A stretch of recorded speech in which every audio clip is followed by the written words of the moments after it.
Bonjour chers élèves, donc on va commencer le nouvelle vidéo concernant la correction de la série d'exercices numéro 1. Donc on va commencer le premier exercice de la série. Donc l'exercice 1, soit A, B, C, trois variables, A de type booléen, B de type réel et C de type chaîne de caractères. On a 4 instructions. Donc la question c'est de cocher la bonne réponse. Donc pour la première instruction, on a C reçoit test. C'est vrai parce que c'est chaîne de caractère. Donc il doit cocher la réponse. Deuxième question, B reçoit 4,25. C'est vrai parce que c'est B, c'est une variable de type réel, et C reçoit 1, faux parce que c'est une chaîne de caractère et 1 c'est un entier, donc on n'a pas le droit d'affecter un entier dans une variable de type chaîne de caractère. La dernière instruction, A reçoit B supérieur strictement à 14,25, donc c'est vrai parce que c'est A c'est de type booléen, donc B c'est une réelle supérieure à c'est-à-dire 4,25 supérieur à 14,25 faux, résultat faux, mais le résultat faux, on peut l'affecter à la variable A de type booléen. Donc voilà la solution de la premier exercice. Cette solution elle est effectuée par l'élève Tissem Cheikh, donc je la remercie pour cette correction. Donc voilà la solution de la première exercice. On va passer maintenant à l'exercice 2. Donc dans l'exercice 2, on a 3 chaînes. Donc on a affecté A, bonjour à la variable A, tout le monde à la variable B, et on va faire ce qu'on appelle la concaténation des deux chaînes de caractères à la troisième variable. Donc A and B signifie A plus B ou A concaténé avec B. Donc comme résultat pour la première question, quel est le type des variables? Donc les types des variables, ce sont des variables de type chaîne de caractère bien sûr, et la valeur affectée à la variable C, c'est bonjour tout le monde. Il n'y a pas d'espace entre bonjour et tout le monde parce que l'espace dans la chaîne de caractères signifie un caractère qui doit être ajouté. Donc dans les deux chaînes, c'est-à-dire la chaîne bonjour et la chaîne tout le monde, il n'y a pas d'espace, donc il doit concaténer, il doit annuler l'espace entre bonjour et tout le monde. Maintenant on va passer à l'exercice 3. Donc on a 4 instructions. Donc parmi les instructions, lesquelles est erronée. Donc on va voir quelle est l'instruction qui a erronée. Donc pour la première instruction, écrire moyen, vrai, parce que on peut afficher le contenu de la variable moyen. Dans la deuxième instruction, il est vrai parce qu'il y a deux chaînes de caractères séparées par virgule, c'est-à-dire vous pouvez afficher plusieurs messages dans une même instruction de sortie. Troisième instruction, lire le prix total est. Donc dans cette instruction il y a une erreur parce que dans l'instruction lire, c'est l'instruction d'entrée, à l'intérieur de cette instruction on met ce qu'on appelle la variable. Il n'y a pas de message à l'intérieur de l'instruction d'entrée. Donc cette instruction est erronée. La dernière instruction, lire note 1, note 2, note 3, c'est vrai parce qu'on a le droit de saisir 3 notes dans la même instruction d'entrée. Maintenant on va passer à l'exercice 4. Donc soit x, y, z, trois variables de type entier. Donc donner les valeurs de a, b, les valeurs de x, y, z après chaque instruction, sachant que y égale à 1 et z égale à 2. Donc vous voyez qu'on a plusieurs instructions. Dans chaque instruction, une seule variable qui doit être modifiée. Les deux restes variables, restent fixes. Donc, bien sûr, la variable qui est située à gauche de la flèche, c'est lui qui varie dans chaque instruction. Donc, on va commencer par la première instruction. Donc, x reçoit y plus 3. C'est-à-dire la variable x, c'est la variable qui doit être changée, mais la variable y et z, elle reste fixe. Donc, la valeur de y au début, c'est 1. 1 plus 3, c'est 4. Donc, on va stocker 4 dans la variable x. C'est-à-dire la valeur de x devient 4. La valeur de y et de z, elle reste fixe, c'est-à-dire 1 et 0. Et 2. L'instruction suivante, donc y reçoit x mod z. Donc, dans cette instruction, la valeur de y qui doit être changée, la valeur de x et de z, elles sont restent fixes, sans modification. Donc, la valeur de x, c'est 4. La valeur de z, c'est 2. Donc, x mod Z, c'est-à-dire le mode, c'est le reste de la division entière. Donc, on divise 4 sur 2. Donc, si le quotient, on trouve le quotient, dans le quotient 2, donc le reste, c'est 0. Donc, la valeur de Y devient 0, mais la valeur de X et de Z reste fixe, 4, 2. Donc, c'est la valeur de Y qui sera 0. L'instruction 3, donc X reçoit Y plus 2 multiplié par Z. Donc, c'est la valeur de X qui doit être changée. Y et Z restent fixes. Donc, la valeur de Y, c'est 0, plus 2 multiplié par Z, c'est 2. Donc, 2 multiplié par 2, c'est 4. 4 plus 0, c'est 4. Donc, la valeur de X, c'est 4. La valeur de Y, c'est 0. Et la valeur de Z, c'est 2. Parce qu'on n'a pas changé les valeurs de Y et de Z. L'instruction suivante, donc, on a Y reçoit X moins Z plus 1, c'est-à-dire que Y doit être changé. Donc, la valeur de X, c'est 4. 4 moins 2, c'est 2 plus 1, c'est 3. C'est-à-dire la valeur de Y devient maintenant 3. Donc, le résultat final, c'est X4, Y3 et Z2. L'instruction suivante, c'est Z reçoit X div 2 plus 2. Div Y, pardon, plus 2. Donc, c'est la valeur de Z qui doit être changée.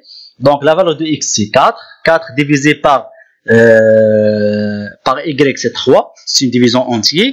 Donc, c'est 4 divisé par 3, c'est 1. Bien sûr, sans la virgule. Donc, c'est 1. 1 plus 2, c'est 3. Donc, la valeur de Z devient 3 maintenant. Et la valeur de X et de Y, elle reste 4, 3. L'instruction suivante, c'est X reçoit X plus 3 multiplié par Y divisé par Z. Donc, c'est la valeur de X qui doit être changée. Donc, X, l'ancienne valeur de X, c'est 4. 4 plus 3, c'est 7. 7 multiplié par Y divisé par Z. Y3, Z3, donc 3 divisé par 3, c'est 1. 1 multiplié par 7, c'est 7. Donc, voilà la valeur de X, c'est 7. La valeur de Y3 et la valeur de Z, 3. Dans ce cas-là, on a normalement la division réelle, mais il n'y a pas de virgule parce qu'on a divisé 3 par 3. C'est la valeur, par exemple, de Z ici, 2. Donc, la valeur de X devient erreur parce qu'on n'a pas le droit de stocker un réel dans une entière. Donc, à ce cause-là, on a utilisé cette division réelle parce qu'il n'y a pas de virgule dans cette division parce qu'on a divisé 3 par 3. Il faut faire attention dans cette formule-là parce que si la valeur de Z est différente de 3, c'est-à-dire si on va faire la division réelle, on trouve dans le quotient la valeur avec la virgule, c'est-à-dire on n'a pas le droit de stocker. Dans ce cas-là, on va écrire erreur dans la valeur de au lieu 7. C'est bon? Parce que dans ce cas-là, c'est un cas exceptionnel parce qu'on a divisé 3 par 3, c'est-à-dire le quotient sans la virgule. Donc on multiplie 1 par 7 et on trouve 7 comme résultat. Donc هذا علاش راح نشرحها بالعربيه. Donc هنا هذه c'est une division réelle. Donc يمكن نحصل على عدد يعني الريزلتا ديال لا ديفيزيون افيك لا فيرغول الا كان عندي العدد ديال اكس وديال ايكغيك ماشي ديفيزيبل، يعني ما غيعطينيش ان نونتي كوم كوتيان. في هذه الحاله هي حاله خاصه لان لقينا 3 ديفيزي بار 3 عطاتني 1، لهذا حصلنا على اكس 7. الا كان شي عدد واحد اخر نحصلوا عليه افيك لا فيرغول هنا غيكون ايرور، ما غيكونش لا فالور ديال اكس صحيحه، حيت ما يمكنش نستوكي واحد الغير في واحد الفاريابل دو تيب اونتي. Pour la dernière instruction, il y a donc y reçoit x divisé par z. Donc x combien? 7. Z 3. Donc 7 divisé par 3. Réatteindre 2, quelque chose. Donc le quotient c'est avec la virgule. X, y, c'est une variable de type entier, donc on n'a pas le droit de stocker un réel dans une entier. Et avec erreur comme résultat de la variable y. Maintenant, on va passer à l'exercice 5. Donc l'exercice 5, quelles sont les valeurs de A à B après l'exécution des instructions suivantes? Donc on a deux variables A, B de type entier. Du B, A reçoit 1, B reçoit A plus 3. A c'est 1, 1 plus 3 c'est 4. Donc B devient 4. Et finalement, on va écraser l'ancienne valeur de A qui est 1 par une nouvelle valeur c'est 3. Donc les valeurs finales de A et B c'est A3 et B4. Donc on n'a pas le droit de modifier la valeur de B parce que on a la dernière instruction, c'est A reçoit 3. Il n'y a pas une autre instruction de B pour modifier la valeur de B. À ce cause-là, que la valeur de A c'est 3 et la valeur de B c'est 4. Donc on va passer à l'exercice 6. Donc quelles sont les valeurs de A, B, C après l'exécution des instructions? Donc on a A, B, c'est 3 variables de type entier. A reçoit 5, B reçoit 3, C reçoit A plus B. A c'est 3, c'est 5, B c'est 3, donc C il devient 8. La nouvelle valeur de A, c'est A reçoit A moins C plus B multiplié par 2. Donc A c'est combien? A c'est 8, pardon 5. 5 moins 8 c'est moins 3. Moins 3 plus 2 fois B. B c'est 3. 3 multiplié par 2 c'est 6. 6 moins 3 c'est 3. Donc c'est la nouvelle valeur de A c'est 3. La valeur de C c'est B moins A.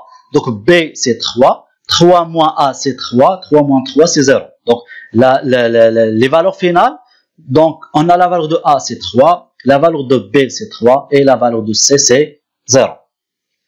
Dans l'exercice 7, on va retourner sur l'exercice 7, soit x, y, deux entiers, donc x reçoit 5, y reçoit 3, y reçoit x et x reçoit y. Donc la première question, est-ce que les deux dernières instructions permettent-elles d'échanger les valeurs de x et de y? Maintenant, on va voir la bonne réponse. Donc, on a normalement non. Les deux dernières instructions ne permettent pas d'échanger les valeurs de x et de y, car les valeurs finales de x et de y c'est 5. C'est-à-dire, lorsqu'on a affecté le y reçoit 5, c'est-à-dire, il devient la valeur de y est 5, et on a affecté finalement y à x, c'est-à-dire, on a écrasé x de l'ancienne valeur de x qui est 5 déjà, par la nouvelle valeur de y qui est 5. C'est-à-dire, finalement, il affiche y5 et x5 et y5. Et à ce cause-là, on n'a pas permis, c'est-à-dire échanger les contenus de variables. L'échange, c'est-à-dire, la valeur qui est عندي في x غتولي هي اللي في y واللي في y غتولي هي اللي في x. C'est-à-dire غتولي finalement la valeur ديال x هي 3 ولا valeur ديال y هي 5. حنا حصلنا finalement على 5 هنا à ce cause-là ما كاينش la permutation.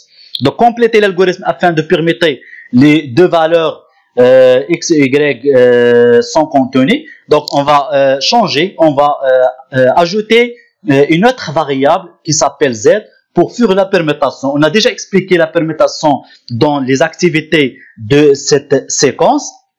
Donc on a مثلا deux casseroles, واحدة فيها par exemple chocolat, واحدة فيها le lait. Donc là بغينا نديرو مثلا l'échange ديالهم. Donc on a besoin d'ajouter une autre casserole, troisième casserole pour faire l'échange. À ce cause-là, on a ajouté troisième variable z pour permettre le contenu des deux variables. Donc x reçoit 5, y reçoit 3.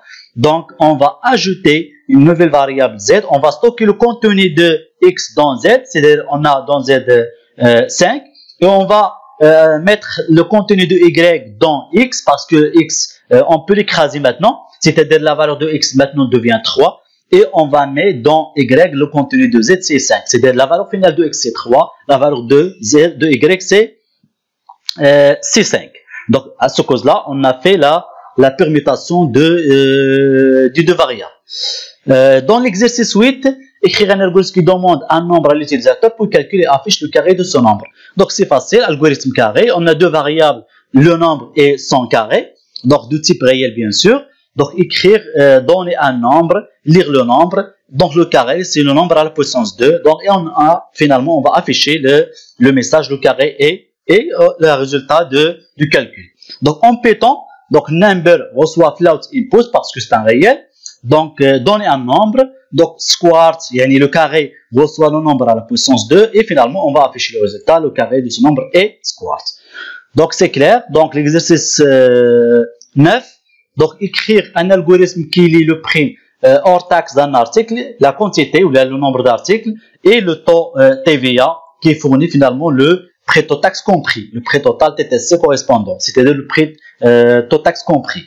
Donc on va nommer l'algorithme montant à payer. Donc on a trois variables de type réel, c'est le prix hors taxe, le taux TVA et le prix taux taxe compris.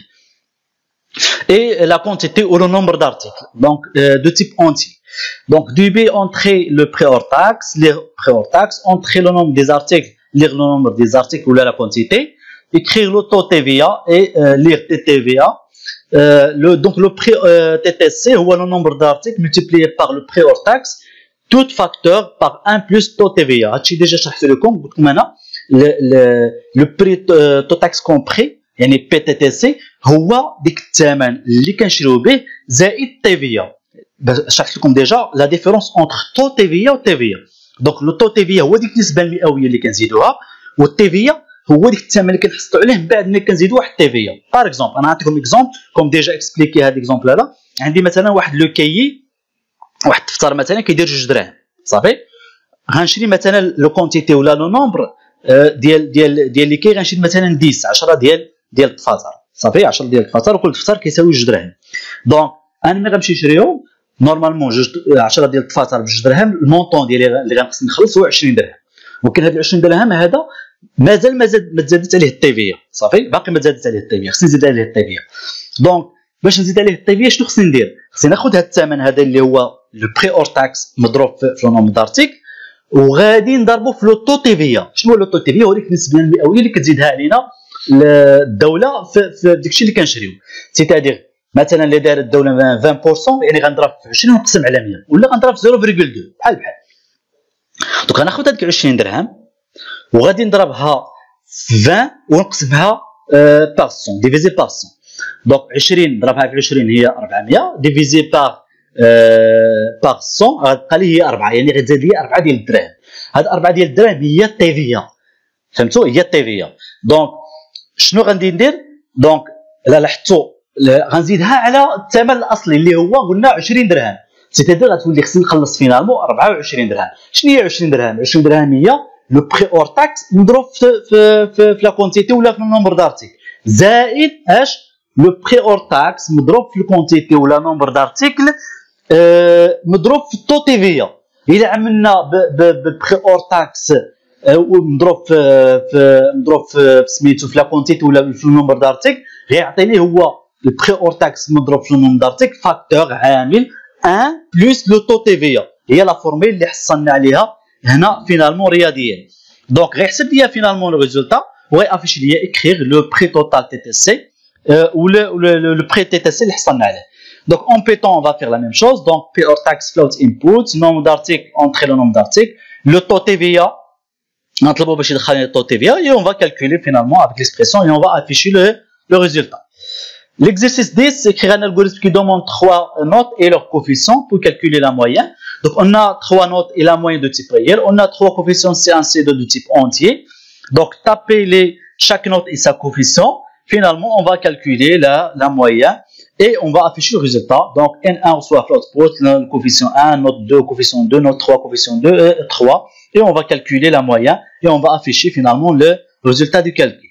Dernier exercice, l'exercice 11, c'est un exercice qui permet de calculer, afficher le volume d'un cylindre. Pardon.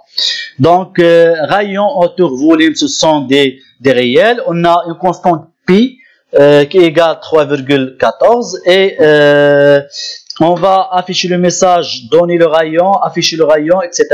Finalement, le volume, c'est le rayon à la puissance 2 multiplié par hauteur multiplié par P et on va afficher le résultat et on va faire la même chose pour la transcription en Python. Donc, c'est ça la solution des exercices de la série d'exercices numéro 1. Merci beaucoup pour votre présence et pour